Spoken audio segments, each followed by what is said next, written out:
తెలంగాణలో AP formula TDP BJP Janasena కూటమికి plan. రాబోయే ఎన్నికల్లో పోటీకి సన్నద్ధం. ఇప్పటికే టీడీపీ నేతలకు చంద్రబాబు హింట్. అందుకే బనకచెర్లపై బీజేపీ ఆచితూచి స్పందన. చంద్రబాబు సైతం పోటీ చేస్తామని ప్రకటన. జూబ్లీస్ ఉప ఎన్నికలపై మాత్రం సైలెంట్. ఇక తెలంగాణలో మళ్ళీ చంద్రబాబు రాబోతా ఉన్నాడు. మళ్ళీ ఆంధ్ర వాళ్ళ పెత్తనం ఇక్కడ కొనసాగబోతా ఉన్నది అనేదానికి ఊహాగానాలు ఏవైతే వస్తా ఉన్నాయో ఇక్కడ మళ్ళీ జరగబోతా ఉన్నది. చంద్రబాబు నాయుడు అక్కడి నుంచి మొత్తం రిమోట్ కంట్రోల్ తెలంగాణలో చేయబోతా ఉన్నాడు. అక్కడ ఎట్లయితే కూటమిగా ఏర్పడినారో ఇక్కడ తెలంగాణలో కూడా రాబోయేటటువంటి ఎన్నికలలో టీడీపీ జనసేన బీజేపీ పోటీ చేయడానికి మంతనాలు జరుగుతూ ఉన్నాయి. ఇప్పటికే ఆంధ్రప్రదేశ్ ముఖ్యమంత్రి నారా చంద్రబాబు నాయుడు గారు ప్రకటన చేసిండు అనేది కూడా క్లియర్ గా కనబడుతా ఉన్నది. చాలా రసవత్తరంగా జరగబోతా ఉన్నది. ఏదైతే మరి సోషల్ మీడియాలో ప్రచారం జరిగిందో అదే నిజం కాబోతా ఉన్నది. మళ్ళీ ఇక్కడ కూటమిగా ఏర్పడబోతా ఉన్నారు. ఎప్పుడో వచ్చేటటువంటి కూటమి కోసం వాళ్ళ కోసం ఇక్కడ తెలంగాణ ప్రాంతానికి జరుగుతున్నటువంటి అన్యాయాలపై బీజేపీ సైలెంట్గా ఉండిపోతుందట. బనకచెర్ల ఏపీ ప్రభుత్వం చంద్రబాబు నాయుడు నిర్మిస్తా ఉంటే ఇక్కడ బీజేపీ వాళ్ళు ఒక్క మాట మాట్లాడరు. ఏదో అట్లా వేయాలి కదా, ఒక చిన్న రాయాలని చెప్పేసి ఏదో తూతూ మంత్రంగా తప్ప ఎక్కడా కూడా వీళ్ళు గట్టిగా పోరాడేది లేదు. ఎందుకంటే మళ్ళీ ఇప్పుడు ఇబ్బంది అవుతుంది కదా, ఇప్పుడు కార్యాచరణ ఆల్రెడీ మొదలైపోయింది. ఇంటర్నల్ గా మొదలైపోయింది. కొంతమందిని ఇక్కడ కీలకమైనటువంటి నాయకుల్ని కూడా బీఆర్ఎస్ లో ఉన్న వాళ్ళని కావచ్చు, కాంగ్రెస్ లో ఉన్నటువంటి నాయకుల్ని కూడా టీడీపీలోకి తీసుకునేదానికి మంతనాలు జరుగుతూ ఉన్నాయట. పెద్ద ఎత్తున బీఆర్ఎస్ నుంచి కూడా టీడీపీలోకి వచ్చేటటువంటి అవకాశాలు ఉన్నాయి.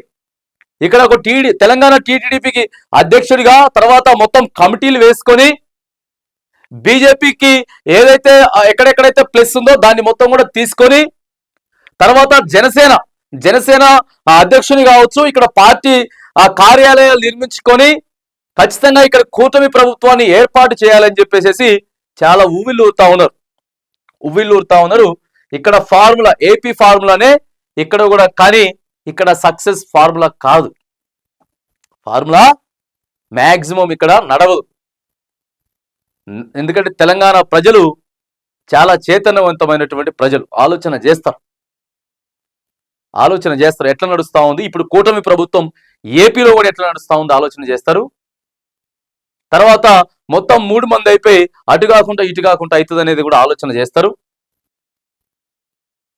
ఇవన్నీ కూడా ఉంటాయి. కాకపోతే ఏపీ ఫార్ములాని ఇక్కడ ఇంప్లిమెంటేషన్ చేయడానికి మాత్రానికి సర్వత్రా ప్రయత్నాలు అయితే జరుగుతూ ఉన్నాయి. ఏపీ ఫార్ములాను తెలంగాణలో అమలు చేయబోతున్నారు. ఇప్పటికే టీడీపీ అధినేత చంద్రబాబు నాయుడు తెలంగాణ టీడీపీ నేతలకు హింట్ ఇచ్చారు. టీడీపీ బీజేపీ జనసేన కూటమితోనే రాబోయే ఎన్నికల్లో పోటీ చేసేందుకు సిద్ధమవుతుంది. త్వరలోనే కూటమి ప్రకటన కూడా చేయనున్నట్లు సమాచారం. అందుకే బనకచెర్లపై బీజేపీ నేతలు ఆచితూచి స్పందిస్తున్నట్లు ప్రచారం జరుగుతా ఉన్నది. మహా అయితే 2026 కొత్త సంవత్సరంలో మొత్తానికే ప్రకటన చేసినా కూడా పెద్ద ఆశ్చర్యపోవాల్సిన అవసరం లేదు. ఎందుకంటే దాదాపుగా ఒక 2.5 ఏళ్ల సమయం ఉంటది కాబట్టి ఆ 2.5 ఏళ్ల సమయంలో మొత్తం ఇక్కడంతా కూడా పాగా వేసుకొని వీళ్ళు ఖచ్చితంగా ఇక్కడ చక్రం తిప్పాలని చెప్పేసి అంటే మళ్ళా ఎట్లా జరుగుతుంది అని అంటే అక్కడి నుంచే నాయకులు ఇక్కడ అయినా సరే రిమోట్ మాత్రం అక్కడి నుంచే నడుస్తుంది. ఎందుకంటే జనసేన అధినేత పవన్ కళ్యాణ్ గారు అక్కడే ఉంటారు, డిప్యూటీ సీఎం ఏపీ. టీడీపీ అధినేత చంద్రబాబు నాయుడు గారు అక్కడే ఉంటారు. వాళ్ళిద్దరు అక్కడి నుంచి ఇక్కడ మన ప్రభుత్వాన్ని నడిపించాలట. ఎందుకంటే మరి ఇక్కడ నాయకులు లేరు, ఇక్కడ పార్టీలు లేవు.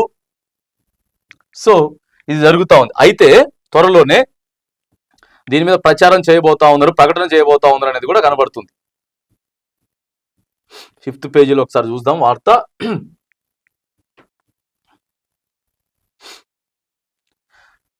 మామూలుగా కాదు, ఇక అక్కడి నుంచి వెళ్ళి ప్లాను ఇక్కడికి ఇంప్లిమెంటేషన్ అయితే ఉంది. చాలా మందిని కూడా తీసుకునేదానికి ఉన్నారు.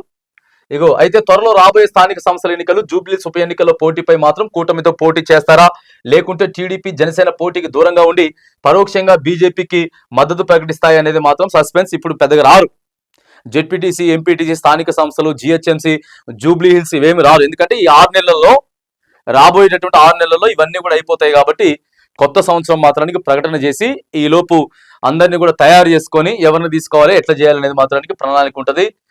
ఏపీ అసెంబ్లీ ఎన్నికల్లో కూటమితో సక్సెస్ అయ్యారు కాబట్టి నాయకత్వ లేమితో కొట్టుమిట్టాడుతూ, రాష్ట్ర విభజన తర్వాత పార్టీకి నిలకడలేని నాయకత్వం ఏమితో కొట్టుమిట్టాడుతుంది. క్యాడర్ ఉన్నప్పటికీ నడిపించేవారు లేరు. దీంతో తెలంగాణలో పార్టీ బలహీనపడింది.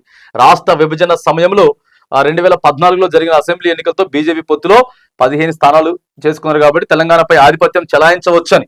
చూడండి, టీడీపీకి గ్రేటర్ హైదరాబాద్ లో పట్టుంది. అన్ని అసెంబ్లీ నియోజకవర్గాల్లో పటిష్టమైనటువంటి నాయకత్వం ఉంది. ఇక్కడ జిహెచ్ఎంసీతో పాటు అక్కడ ఉమ్మడి ఖమ్మం జిల్లాలో కూడా కొంత ఓట్ బ్యాంక్ ఉంది టీడీపీకి. సో వీటన్నిటిని కూడా మళ్ళీ రిటర్న్ తీసుకునే దానికి ప్రయత్నాలు చేస్తా ఉన్నారు.